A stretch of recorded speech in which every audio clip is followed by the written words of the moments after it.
한반도는 천년 동안 전쟁터였습니다. 그래서 우리는 늘 이렇게 배워왔습니다. 이 땅은 저주받은 위치라고. 하지만 만약 그 저주가 우리가 잘못 읽어온 지도 때문이라면 어떨까요?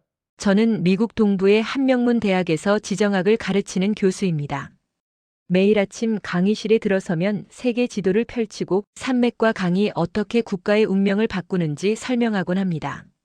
30년 넘게 해온 일이죠. 지도 위의 선 하나하나가 전쟁과 평화를 결정했고 산맥 하나가 문명의 경계를 만들었습니다. 강의실 창밖으로는 보스턴의 가을 햇살이 비스듬히 들어왔습니다. 책상 위에는 커피 한 잔과 노트북, 그리고 오늘 수업 자료인 동아시아 지도 파일이 준비되어 있었죠. 학생들이 하나둘 들어왔습니다. 대학원 과정이라 그런지 다들 진지한 표정이었습니다. 케빈은 늘 첫 줄에 앉는 학생이고 조는 그 옆자리를 지키는 친구였습니다. 둘 다 똑똑하지만 좀 냉소적인 면이 있었죠. 그런데 그날만큼은 완전히 달랐습니다. 평소처럼 프로젝터를 켜고 한반도 지도를 띄웠습니다. 슬라이드 제목은 간단했습니다. 천년의 요새 한반도라고 적혀 있었죠. 백두산에서 시작된 산맥이 남쪽 끝까지 이어지고 삼면이 바다로 둘러싸인 독특한 지형을 보여주었습니다. 붉은색으로 표시된 산맥들, 파란색으로 그려진 해안선, 초록색 화살표로 표시된 강들이 복잡하게 얽혀 있었습니다. 대륙과 해양을 동시에 접하는 전략적 위치, 이 모든 것이 천연 방어선을 형성한다는 내용이었습니다. 그런데 설명을 시작하자마자 앞줄에서 웃음이 터졌습니다. 억지로 참으려다 실패한 듯한 코웃음이었어요. 작은 소리였지만 조용한 강의실에서는 또렷하게 들렸습니다. 이어서 옆 학생도 고개를 가로저으며 미소를 지었습니다. 나머지 학생들도 그 분위기를 감지한 듯 술렁이기 시작했죠. 케빈과 존이 눈빛을 교환하더니 고개를 살짝 저었습니다. 교수님, 실례지만 지금이 어떤 시대입니까? 케빈이 손을 들고 물었습니다. 저는 고개를 끄덕였죠. 네, 말씀하세요. 그의 목소리에는 조롱이 섞여 있었습니다. 핵무기와 대륙간탄 도미사일이 존재하는 21세기의 산맥과 바다가 대체 무슨 의미가 있습니까? 미사일 하나면 산맥을 넘고 바다를 건너지 않습니까? 존도 옆에서 키득거렸습니다. 강의실 분위기가 순식간에 바뀌었습니다. 긴장감이 사라지고 가벼운 웃음기가 퍼졌죠. 다른 학생들도 케빈 편에 선 듯한 표정이었습니다. 제 가슴이 철렁 내려앉았습니다. 천년의 요새라니요. 지금은 21세기인데요. 존도 한마디 거들었습니다. 둘의 말투에는 명백한 무시가 담겨 있었습니다.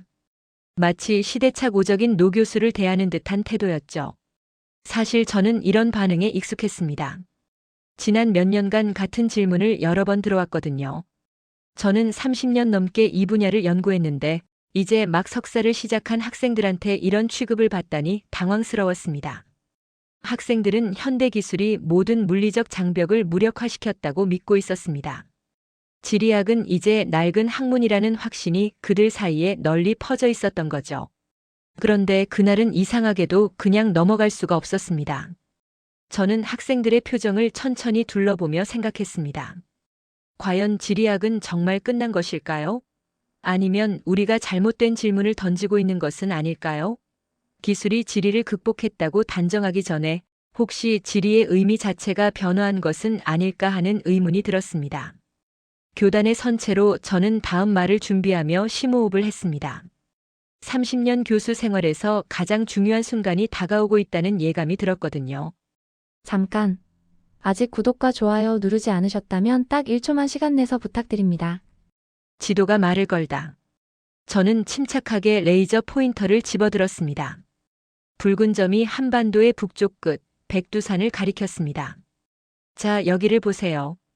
태백산맥입니다. 레이저 포인터가 백두산에서 시작해 태백산맥을 따라 남쪽으로 천천히 움직였습니다.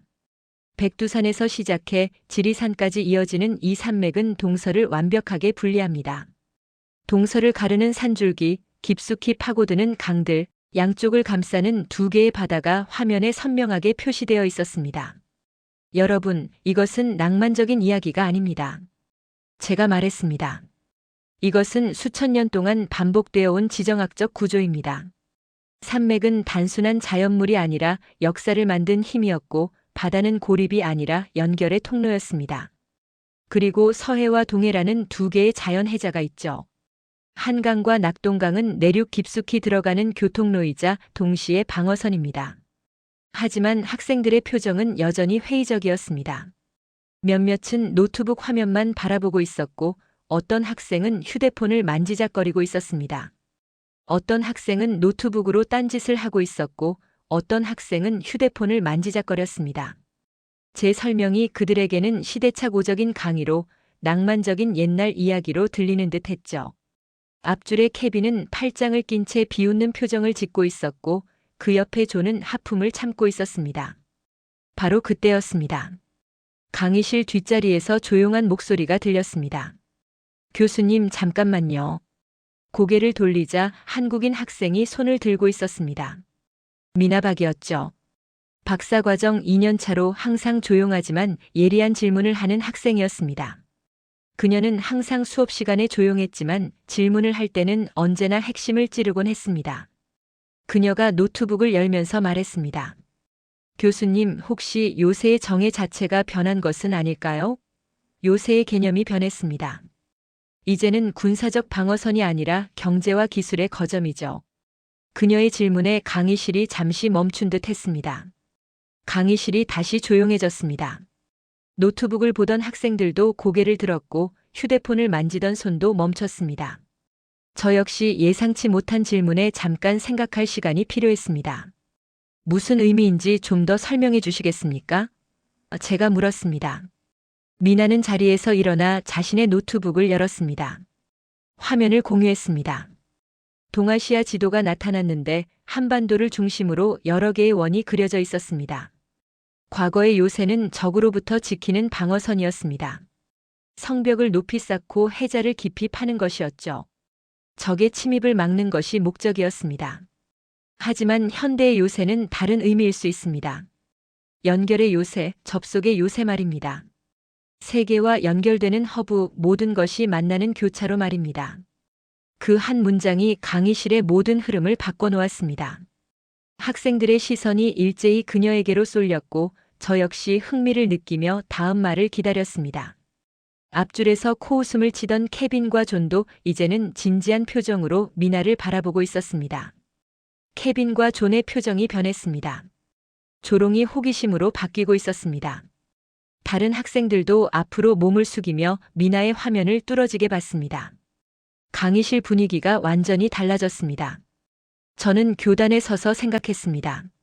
제가 던진 요새라는 오래된 단어 하나가 한국에서 온 박사과정 학생의 새로운 해석과 만나 이렇게 강력한 메시지가 되다니. 이것이 바로 학문의 힘이구나 싶었습니다. 30년 교수 생활에서 가장 기억에 남을 순간이 시작되고 있었습니다. 중심이라는 좌표. 미나는 자신의 화면을 교실 프로젝터에 연결했습니다. 새로운 지도가 나타났는데 이번에는 서울을 중심으로 원형 반경이 그려져 있었습니다.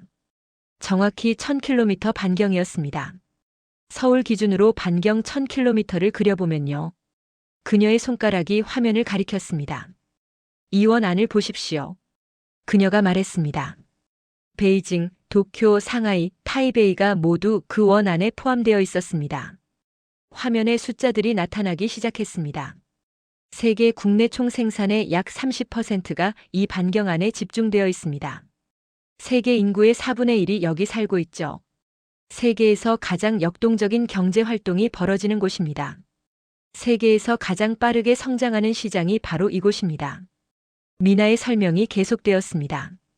이것은 방어를 위한 요새가 아닙니다. 이것은 접속을 위한 요새입니다. 경제와 기술과 인구가 교차하는 플랫폼입니다.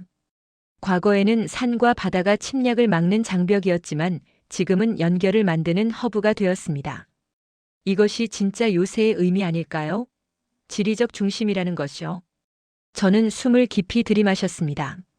산과 바다가 만든 물리적 방어선이 이제는 경제적, 기술적 연결망의 중심으로 진화했다는 해석.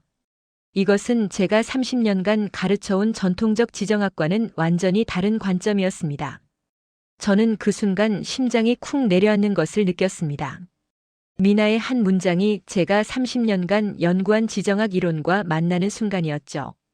산맥과 바다가 만든 물리적 요새가 현대에는 경제와 기술의 허브라는 전략적 요새로 진화했다는 것. 그 통찰이 번개처럼 제 머릿속을 스쳤습니다. 학생들의 자세가 변하기 시작했습니다. 웃음은 사라졌고 눈빛에 집중력이 생겼습니다. 미나는 다음 슬라이드로 넘어갔습니다. 항공 노선도가 나타났고 한반도를 중심으로 수많은 선들이 사방으로 뻗어 있었습니다. 인천국제공항은 세계에서 가장 연결성이 높은 공항 중 하나입니다. 1년에 5천만 명 이상의 승객이 이용합니다. 부산항은 세계 6위 컨테이너 항구입니다. 1년에 2천만 개 이상의 컨테이너를 처리합니다. 서울과 부산 사이는 고속철도로 2시간 30분이면 연결됩니다. 시속 300km의 속도로요.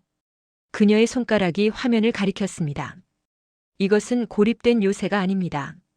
이것은 모든 것이 만나는 교차로입니다. 대륙과 해양이 만나고 북방과 남방이 만나고 동양과 서양이 만나는 지점입니다. 산맥은 더 이상 장벽이 아니라 터널로 뚫렸고 바다는 더 이상 해자가 아니라 다리로 연결되었습니다. 앞줄에서 코웃음을 쳤던 케빈이 이제는 진지한 표정으로 화면을 응시하고 있었습니다. 저는 교단에 서서 깨달았습니다. 제가 가르쳐온 지정학이 틀린 것은 아니었지만 불완전했다는 것을. 지리는 사라지지 않았습니다. 단지 그 의미가 변화했을 뿐이었습니다. 강의실의 공기가 완전히 달라졌습니다. 무언가 중요한 통찰이 이 공간에 들어온 것 같았습니다. 저주라는 반박. 미나의 발표가 끝나자마자 예상했던 반격이 시작되었습니다. 케빈이 즉시 손을 들었습니다. 잠깐의 침묵도 없었습니다. 그의 표정에는 반박할 준비가 되어 있다는 것이 역력했죠. 저는 고개를 끄덕이며 그에게 발언권을 주었습니다. 교수님, 그리고 미나 씨, 역사를 봐야 합니다. 경제 지표만으로는 부족합니다. 케빈이라는 학생이 손을 들고 일어섰습니다. 그는 노트북을 열었습니다. 화면에는 한반도의 역사적 지도들이 빠르게 넘어갔습니다. 준비해온 자료를 화면에 띄웠습니다.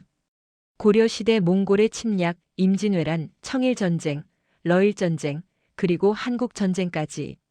붉은 화살표들이 사방에서 한반도로 쏟아지는 그래픽이었습니다. 여기 보세요. 1000년 동안 한반도는 끊임없는 전쟁터였습니다.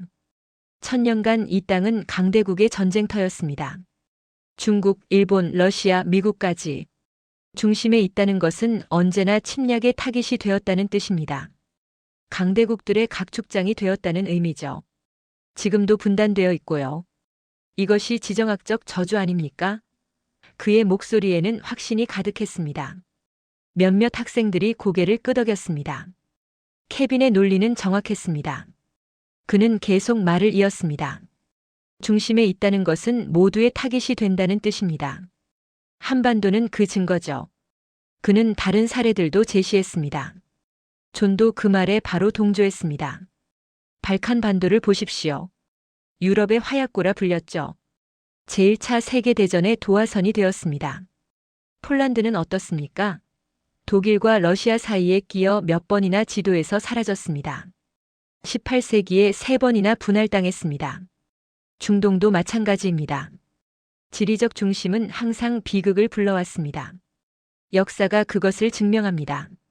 중심은 전쟁을 부릅니다. 이것이 지정학의 기본 아닙니까? 리사라는 학생도 가세했습니다. 그녀는 유럽사 전공이었죠. 폴란드를 보십시오. 독일과 러시아 사이에 끼어서 몇 번이나 지도에서 사라졌잖아요. 지도에서 몇 번이나 사라졌습니다.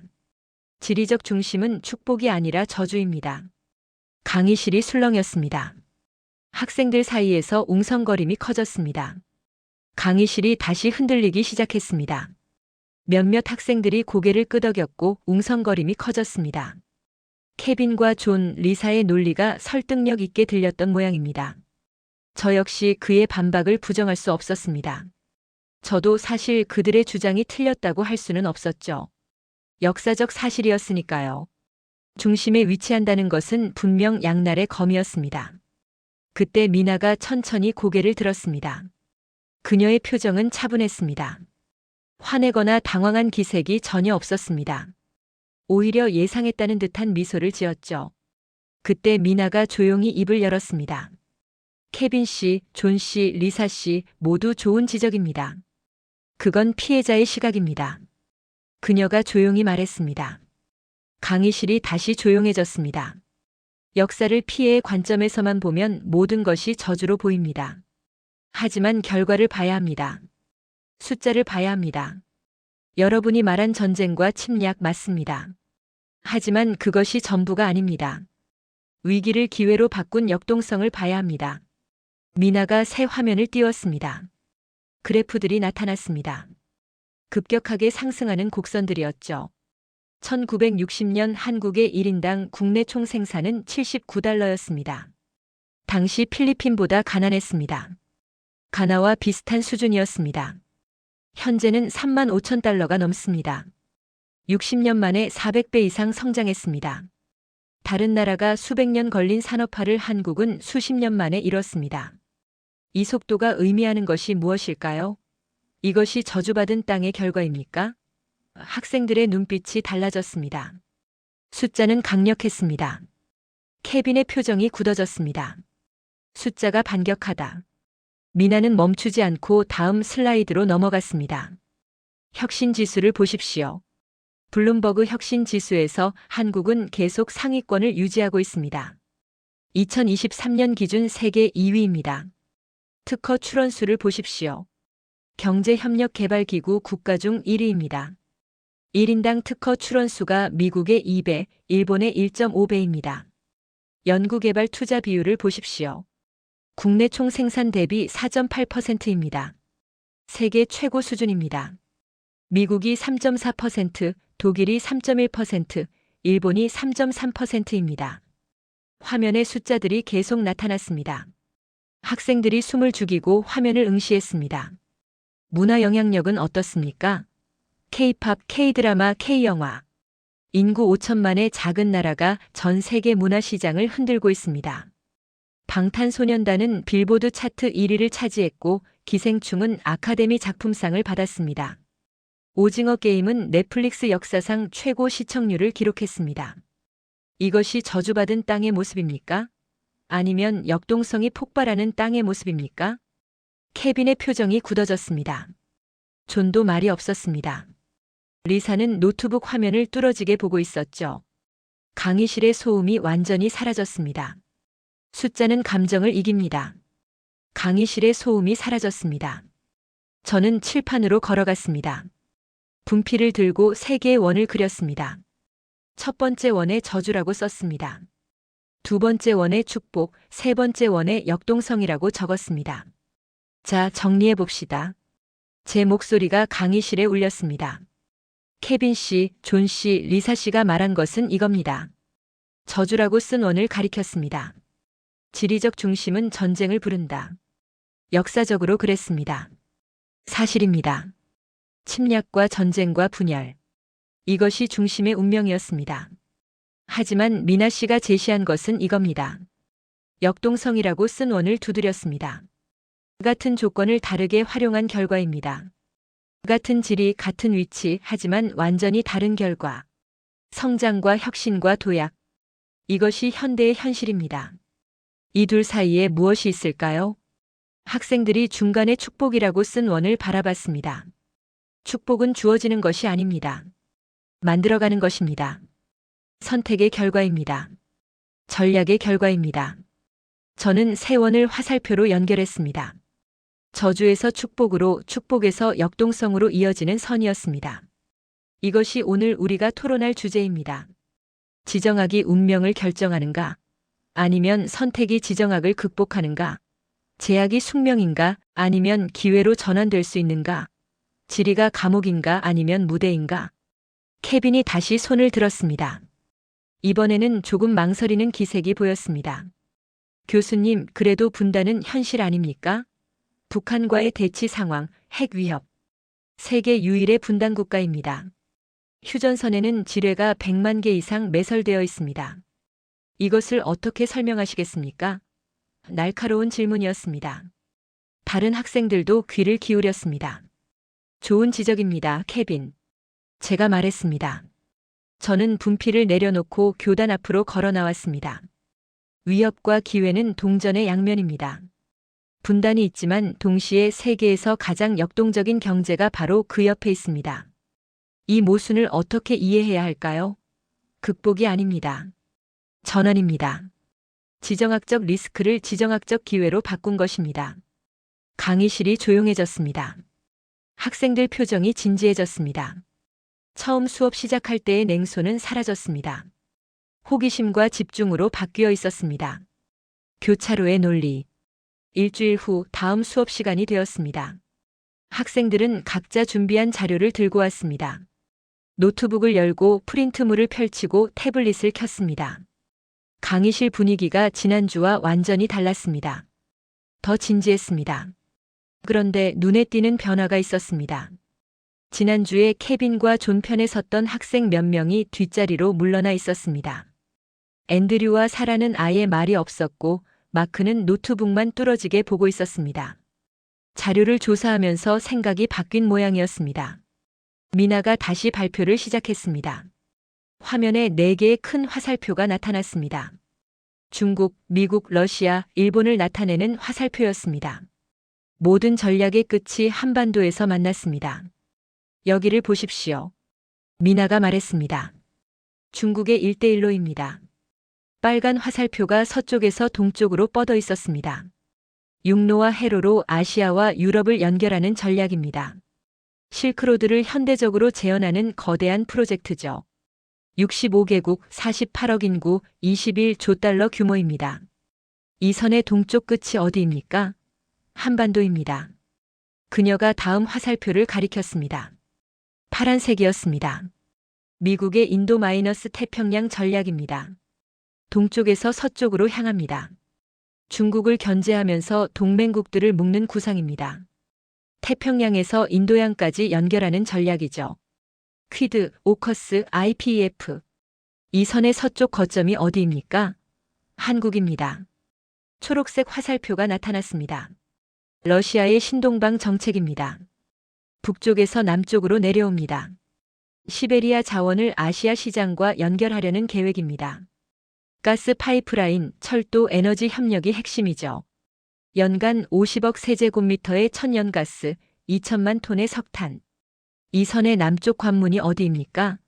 한반도입니다. 마지막 노란색 화살표가 보였습니다. 일본의 경제권 전략입니다. 남쪽에서 북쪽으로 올라옵니다. 동남아시아와 동북아시아를 잇는 산업 네트워크입니다. 공급망, 기술협력, 투자가 연결되는 구조죠.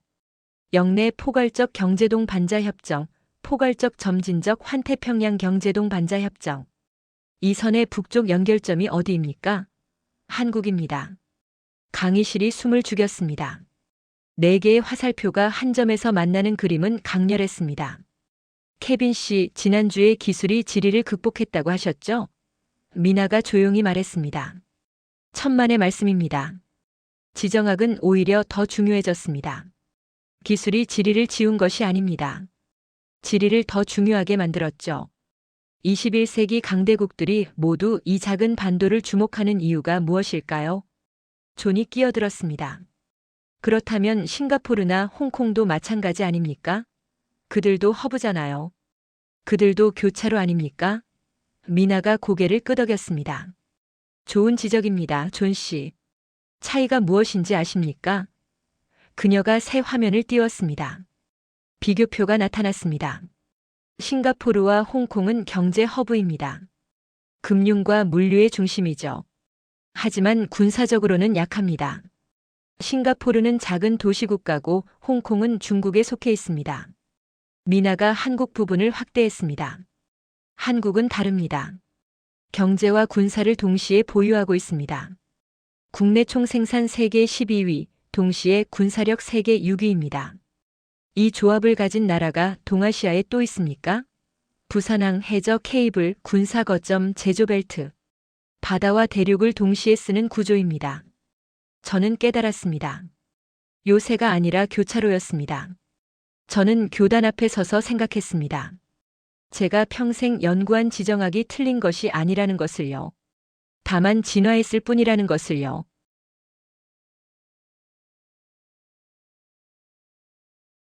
자원이 없는 나라의 역설. 한 학생이 손을 들었습니다. 리사라는 독일 출신 학생이었습니다. 에너지 정책을 전공하는 학생이었죠. 표정이 진지했습니다. 미나 씨, 한 가지 질문이 있습니다. 리사가 일어서며 말했습니다. 지리적 이점은 이해했습니다.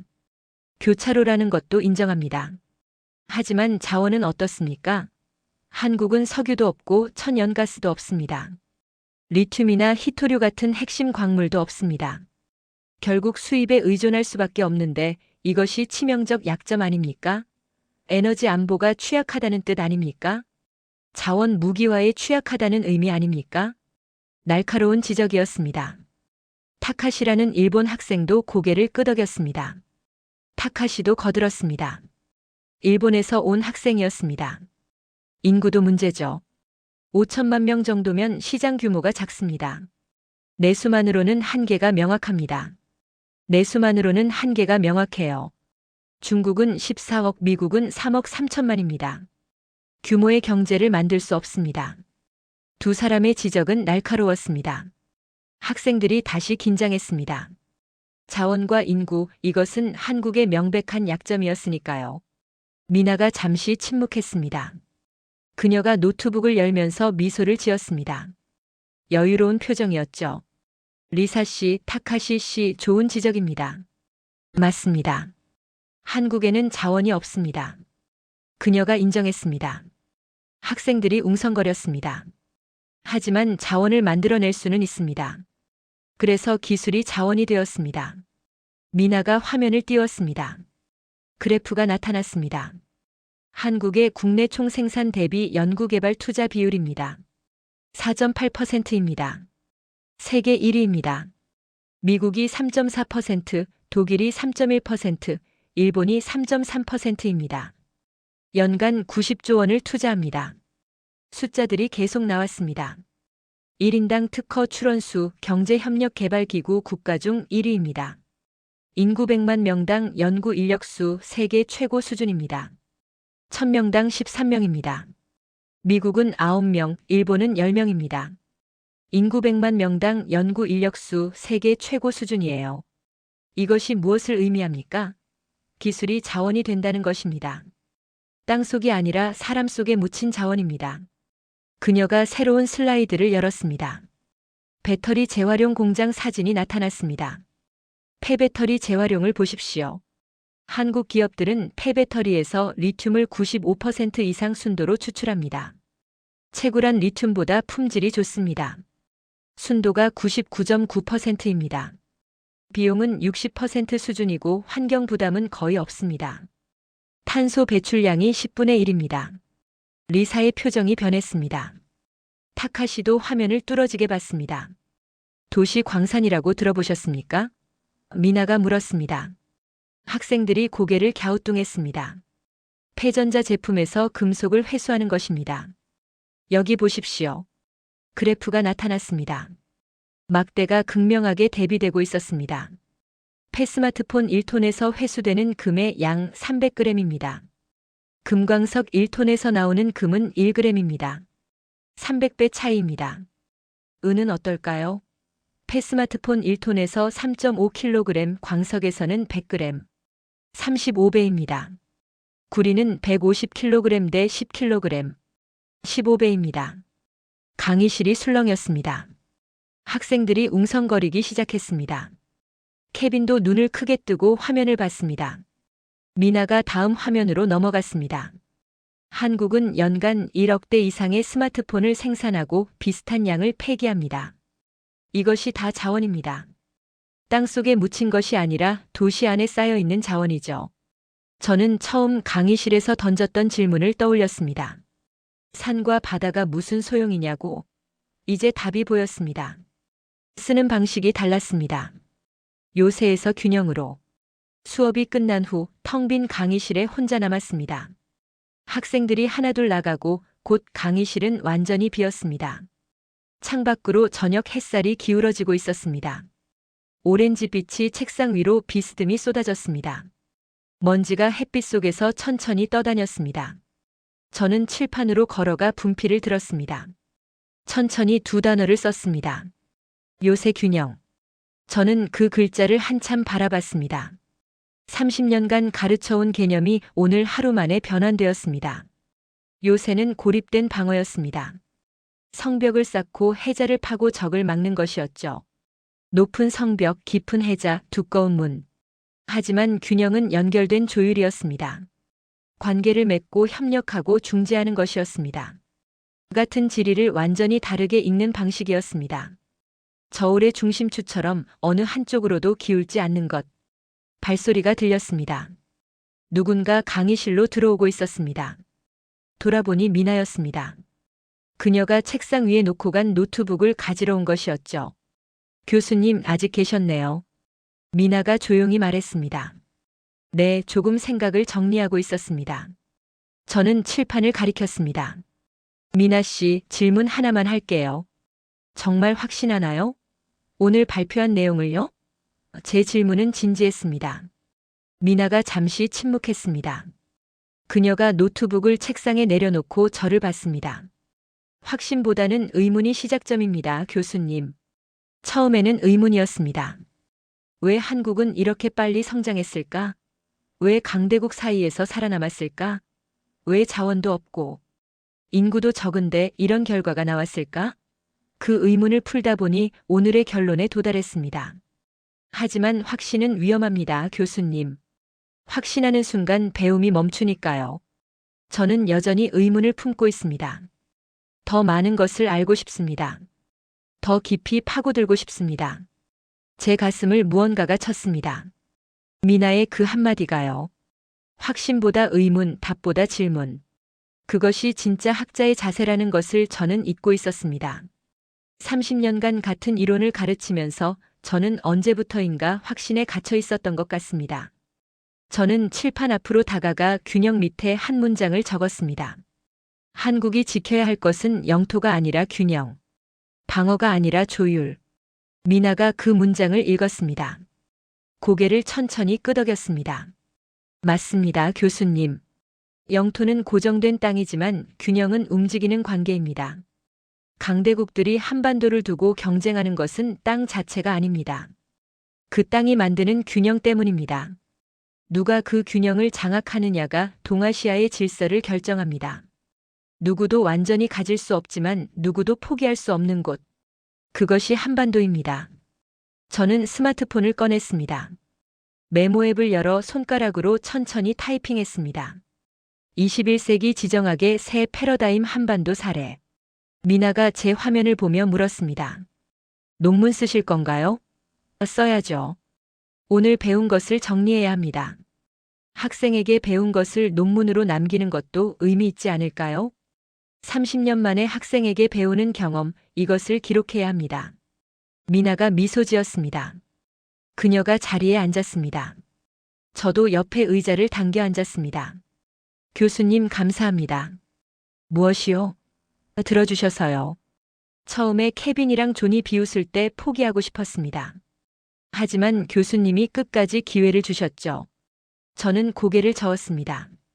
아닙니다. 제가 감사해야죠. 미나 씨가 제 눈을 뜨게 해줬습니다.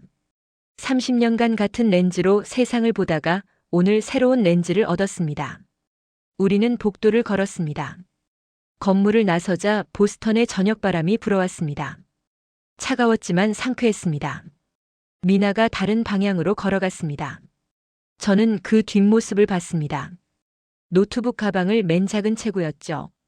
하지만 그 안에 큰 생각이 들어 있었습니다. 그날 이후 저는 더 이상 한국은 작은 나라다 라고 말하지 않습니다. 이제 이렇게 말합니다. 한국은 균형이 작동하는 곳이다. 세계가 만나는 교차로다. 미래가 실험되는 실험실이다. 본 영상은 국내외 사례와 공개 자료를 토대로 현장에서 축적된 구조와 태도를 이야기 형식으로 풀어낸 콘텐츠입니다. 등장하는 인물과 일부 사건 전개는 이야기의 이해와 몰입을 돕기 위해 가상의 서사로 구성되었습니다. 이 이야기가 눈에 드러나지 않는 자리에서도 끝까지 책임을 다해온 한국 사회의 선택과 자세를 한 번 더 돌아보는 계기가 되기를 바랍니다. 이야기를 함께 해주셔서 감사합니다. 오늘 영상도 마음에 드셨나요? 그렇다면 댓글 부탁드려요.